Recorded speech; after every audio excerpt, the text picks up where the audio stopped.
I always liked helping people, and I wanted to give back to the town, community I grew up in, and I just thought being a firefighter would, enable me to do that. So it's pretty rewarding that way, because you can try to help out as many people in the community that you grew up in. My first memorable experience as a firefighter, first working fire I was right over there on Washagum Street. I still remember it. It was that shift change. I'd been on the job about a week, and I remember Tony Callan pulled up and he just yelled out, "Well, we got a worker," and that was my first fire. It wasn't a big fire, but pulled the line, went up there, and put it out, and it was a good feeling. So I only had like a week on the job. The reason why I got into it was for the medical reason. I always wanted to be an EMT, paramedic, and firefighting was almost secondary.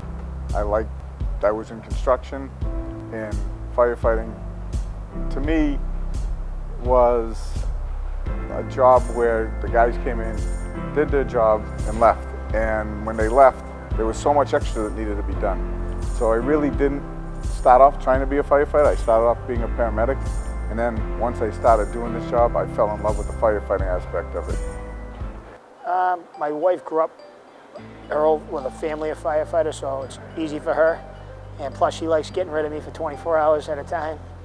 And my kids have just grown up with it, as I was on, their whole lives. I've been on the job, so we have a tight-knit group.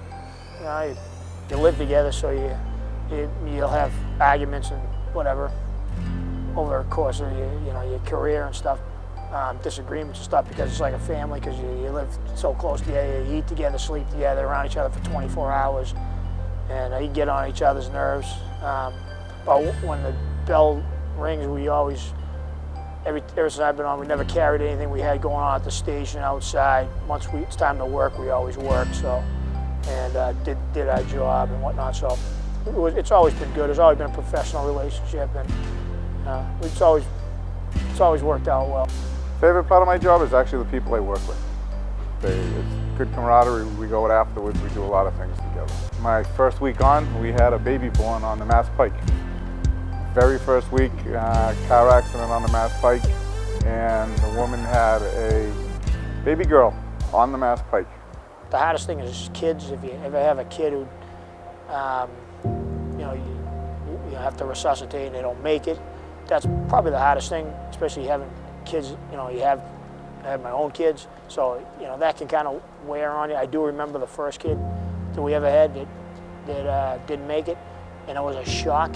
But you have to move on. You have to, you got to keep going. You don't get immune to it, but you have a way to kind of keep going. As a lieutenant, I try to be the big brother, the father figure. I'm a lot older than a lot of these guys. A lot of these guys weren't even born when I got on, so that's my relationship with them. Everyday risk of being on the fire department. Honestly, most of our everyday risks come from the medical aspect. The most rewarding part of my job is just the fact that I know I'm going to give my best when the bell rings, and when I'm asked to help somebody. I mean, I don't have like one incident that I can really recall that sticks out. But I just know that when I pull up on a truck to my guys, or the guys I work with, we're going to do our best to help, whatever it is. Whether it's a water problem, a heart attack, a stroke, or a working fire. Whether we got to rescue somebody or whatnot, whatever we got to do. But we're going to do our best, so peace of mind knowing that, People are always thankful that we were there to help. We try to go simple little thing, water problems. This morning, an old lady who couldn't move her bed because she had a water leak in her house. Well, we moved her bed for her, we got some buckets for her, and something as simple as that made her day. So that's the kind of stuff that makes the job work.